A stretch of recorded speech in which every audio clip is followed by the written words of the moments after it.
जय बोलो तेलंगाना, जय बोलो तेलंगाना। सरदार सर्वई पापन्ना, श्री पीवी नरसिम्हा राव जी की ये धरती है, दोनों की ये धरती है। श्री पीवी नरसिम्हा राव इंदिरा जी के साथी रहे, मैं भी उनको अच्छी तरह से जानती थी। वो प्रधानमंत्री बने और तेलंगाना आपके प्रदेश का मान सम्मान उन्होंने बढ़ाया। जब मेरे पिताजी शहीद हुए उस समय श्री नरसिम्हा राव जी ने हमारी बहुत मदद की और वो मैं हमेशा के लिए याद रखूंगी कि किस तरह से उन्होंने हमारा साथ दिया। अब आप मुझे बताओ, चुनाव का समय है, चुनाव के समय हमें कौन सी बातें करनी चाहिए और क्या क्या समझना चाहिए, इसके बारे में मैं आपसे चर्चा करने के लिए यहाँ आई हूँ। पहले मुझे बताओ कि बीआरएस की सरकार से खुश हो कि नहीं? खुद बोल सकते नहीं है, नहीं। क्या ये सच है कि इस सरकार ने आपके क्षेत्र को पूरी तरह से नकारा है? बीआरएस यहाँ का गौरवल्ली प्रोजेक्ट पूरा किया, गंदीपल्ली प्रोजेक्ट पूरा किया, तोटापल्ली प्रोजेक्ट पूरा किया। आपके पास सिंचाई का पानी आता है कि नहीं? आपको मुआवजा मिला है कि नहीं? शिक्षा की सुविधाएं हैं यहाँ पे कि नहीं? मुख्यमंत्री जी ने एक गांव गोद ली है, यहाँ गांव को अडॉप्ट किया, विकास हुआ, उस गांव का विकास हुआ। और यहाँ के जो विधायक हैं वो आपसे मिलते हैं। जब आपकी जमीन छीनी गई तो उस विधायक ने क्या किया? मैं पक्ष में आवाज उठाई? मैं पक्ष नहीं उठाई। नहीं गई तो आपके पक्ष में आवाज उठाई? जब आपकी फसल बर्बाद हुई तो आपके पक्ष में बोले? जब 10 सालों से मरम्मत नहीं हुई तो आपके पक्ष में बोले? आपके धान और कॉटन के खरीद में भ्रष्टाचार हुआ तो क्या आपके पक्ष में उन्होंने आवाज उठाई? तो मैं आपसे पूछना चाहती हूं, आपको ऐसा विधायक चाहिए? बदलाव चलानी है कि बदलाव चाहते हो? कांग्रेस की सरकार ने आपके लिए क्या किया? एक आदमी हाथ उठा के मुझे बता दे कि आपके लिए क्या किया है। मुख्यमंत्री जी ने अपने बेटे को जॉब दिया, अपने परिवार वालों को जॉब दिया, उन्होंने मंत्री बनाया, उन्होंने अपने परिवार को मंत्री बनाया। आपको जॉब दिया कि नहीं? एक नौजवान हाथ उठा के मुझे बताए कि उसको सरकारी नौकरी मिली है, एक उठा लो। पता है क्यों हाथ उठा नहीं रहे हो? क्योंकि आज तेलंगाना में बेरोजगारी इतनी हो गई है कि देश के सारे प्रदेशों से ज्यादा है। यहाँ के नौजवान पढ़ते हैं, डिग्री लेते हैं। आजकल तो कोई ऐसा परिवार नहीं है जिसके घर में पढ़ा लिखा नौजवान नहीं है। सही बात है कि नहीं? गरीब परिवार सबसे पहले अपने बच्चे को शिक्षित करने का काम करता है, मेहनत करते हैं। किसान अगर खेती में तो अपने बच्चे को शिक्षित करने के लिए, अगर मजदूर खेती में मेहनत करता है अपने बच्चे को शिक्षित करने के लिए, अगर सरकारी कर्मचारी मेहनत करता है तो अपने बच्चे को शिक्षित करने के लिए। आप यहाँ बैठी हो, दिन रात काम करती हो कि नहीं? मेहनत करती हो, दिन में खेती में जाती हो, बाद में सारा घर का काम करती हो, बच्चों की परवरिश करती हो। इसलिए करती हो, इसलिए करती हो क्योंकि तुम चाहती हो कि तुम्हारे बच्चे बड़े हों, उनका भविष्य अच्छा बने, वो एक अच्छी नौकरी करे, अच्छा रोजगार मिले, ताकि फिर जब आप बुढ़ी हो जाएंगी, जब आपकी एक उम्र हो जाएगी तो आपकी भी देखभाल करेंगे। करती हो ना? इसलिए अपने बच्चे को पढ़ाते लिखाते हैं। कभी कभी प्राइवेट में ट्यूशन की फीस देनी पड़ती है, बच्चों को भर्ती के एग्जाम पेपर देने पड़ते हैं। तो जहां से भी आप, जिस तरह से आप जुगाड़ कर सकती हैं वो आप करती हैं और मदद करती हैं ताकि बच्चा पूरी तरह से अपनी पढ़ाई को पूरी करे। इस आशा में करते हैं कि बच्चे का अच्छा रोजगार हो जाए, भविष्य सुरक्षित रहे और बड़े होकर उसका भविष्य मजबूत बन पाए। आप इतनी मेहनत करते हो, इतना काम करते हो, इसमें आप सरकार से क्या आशा रखते हो? यही आशा रखते हो कि भाई आपने मेहनत की, आपने मेहनत से बच्चों को पढ़ाया लिखाया, अब सरकार से ये आशा रखते हो कि कम से कम सरकार बच्चों के लिए रोजगार बनाए, शिक्षा में भी मदद करे। लेकिन आपकी एक ऐसी सरकार है जिसने ये उम्मीद एकदम तोड़ दी है। आपके यहां जब बच्चे पेपर देते भी हैं भर्ती के लिए तो पेपर लीक हो जाता है, उसमें भी भ्रष्टाचार कर दिया है।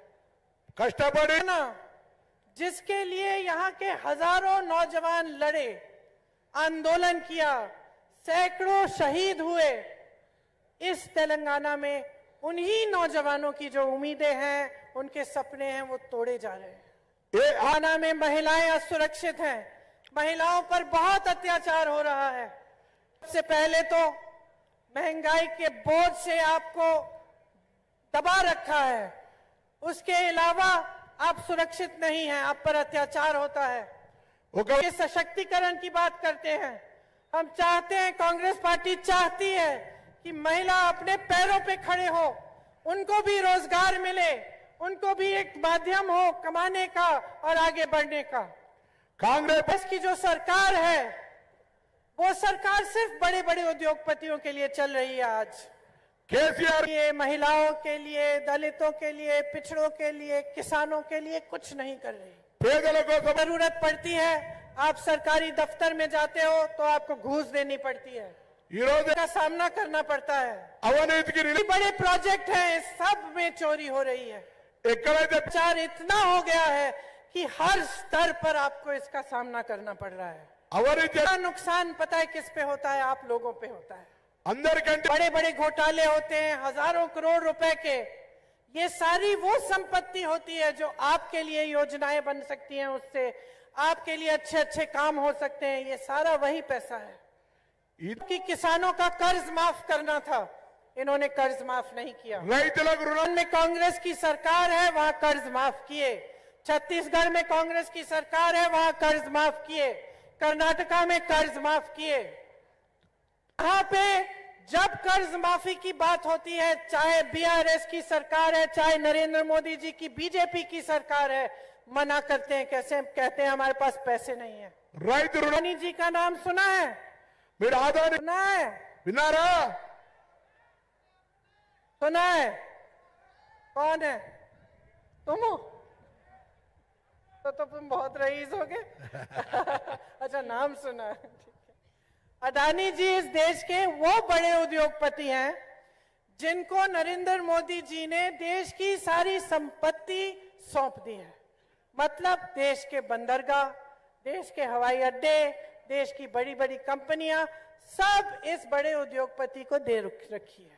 ఆదాని యొక్క सोच सकते हैं कि देश का किसान एक दिन में 27 रुपए कमाता है और अडानी जी ये सारी संपत्ति को लेकर एक दिन में 1600 करोड़ रुपए कमाते हैं। की जनता से और प्रदेश की जनता से हर स्तर पर चोरी हो रही है। तो जागरूक बनना पड़ेगा बहनों और भाइयों, आपको समझना पड़ेगा कि चुनाव में धर्म की बातें, जाति की बातें, आपस में अलगाव की बातें, ये सब बातें चुनाव की बातें नहीं होनी चाहिए। ఎన్నికల సందర్భంలో देखना पड़ेगा कि आपके साथ किस तरह का खेल खेला जा रहा है। మీరు में चुनाव बीआरएस और कांग्रेस के बीच में लड़ा जा रहा है। తెలంగాణలో से आपने बीआरएस का काम देखा है। दूसरी तरफ कांग्रेस आपके लिए गारंटी लाई है जो मैं बाद में आपको सुनाऊंगी, और तमाम आपके लिए योजनाएं और आपके लिए एक विजन और एक रोड मैप बनाने के लिए तैयार है। కాంగ్రెస్ ऐसा हुआ है, एक तरफ बीजेपी, दूसरी तरफ एमआईएम। बीआरएस दिल्ली में बीजेपी की मदद करती है और बीजेपी यहां पे बीआरएस की मदद कर रही है। ఢిల్లీలో एमआईएम ऐसी पार्टी है कि अलग अलग प्रदेशों में 40 सीट लड़ रही है, 50 सीट लड़ रही है। यहां तेलंगाना के 9 सीट क्यों लड़ रही है? एम बीआरएस और बीजेपी की मदद करना चाहते हैं। कभी ओवैसी जी के भाषण सुने हैं? మీరు ఎప్పుడైనా ఓవైసీ सबसे ज्यादा हमला किस पे करते हैं? ఎక్కువ ఆయన राहुल गांधी पे हाँ, yes. सबसे ज्यादा हमला ओवैसी जी राहुल गांधी जी पे करते हैं। और राहुल गांधी जी वो शख्स हैं जो कन्याकुमारी से कश्मीर तक पैदल इसलिए चले इस देश की एकता बनाने के लिए। खेल है बहनों और भाइयों, ये तीनों पार्टियां एक साथ आपके साथ खेल रही हैं। मैं तो कहती हूँ कि तीनों नाटू नाटू कर रही हैं। तीनों कांग्रेस को इसलिए रोकना चाहती हैं क्योंकि कांग्रेस इस प्रदेश में भ्रष्टाचार को रोकेगी, क्योंकि कांग्रेस आपके पैसे आपके हाथों में आपके जेब में वापस डालेगी। इंदिरा को क्यों याद करते हैं? क्योंकि उन्होंने आपको आपकी जमीन वापस दी, आपको अपने अधिकार वापस दिए। इंदिरा का आदर क्यों करते हैं? क्योंकि जब आपको तेलंगाना का प्रदेश बनाना था, आपने आंदोलन किया, सोनिया अम्मा ने आपकी आवाज सुनी। गांधी के समय से हमारी पुरानी परंपरा है कांग्रेस पार्टी के लिए, हम जनता के लिए लड़ते हैं, हम आपकी लड़ाई लड़ते हैं। हम समझते हैं कि हमें नेता बनाने वाले आप हैं। संपत्ति को खुद के लिए नहीं चुराना चाहते, हम आपकी संपत्ति को अपने बड़े बड़े उद्योगपति मित्रों को नहीं सौंपना चाहते। हम चाहते हैं कि आपकी संपत्ति का हक आपका हो, कि आपकी संपत्ति आप ही के हाथों में आपको शक्तिमान बनाने के लिए जाए। कांग्रेस पार्टी इस चुनाव में आपके लिए 6 गारंटी लाई है। गारंटी का मतलब कि जैसे ही हमारी सरकार बनेगी, हम गारंटी करते हैं कि सबसे पहले ये 6 चीजें हम करेंगे। कह सकते हो कि ये तो सब बोलते हैं, चुनाव है, आप मंच पे खड़े हो तो ये बोल रहे हो, लेकिन मैं इस आधार पे बोल रही हूं कि कर्नाटका में हमने गारंटी दी। कर्नाटका की जब सरकार बनी, पहले मंत्रिमंडल के बैठक में वो गारंटी पूरी होनी शुरू हुई। में हमने कहा हम किसानों के कर्ज माफ करेंगे। जब सरकार बनी, 24 घंटों के अंदर अंदर निर्णय लिया गया कि किसानों के कर्ज माफ होने शुरू होंगे। छत्तीसगढ़ में तो मैं जब ये गारंटी की बात कर रही हूं तो मैं एक आधार पर कर रही हूं कि हमने ये काम करके दिखाए हैं और हम ये काम आज आपके लिए करना चाहते हैं। ये गारंटी पहली गारंटी महालक्ष्मी योजना, इसमें महिलाओं को, बहनों, आपके लिए हर महीने 2500 रुपए आपके खाते में डाले जाएंगे।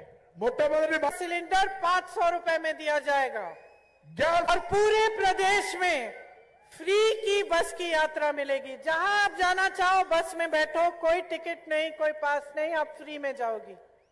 दूसरी गारंटी रायतू भरोसा, किसानों को सालाना 15,000 रुपए और खेत मजदूरों को 12,000 रुपए मिलेंगे और धान पर 500 रुपए का प्रति क्विंटल बोनस मिलेगा।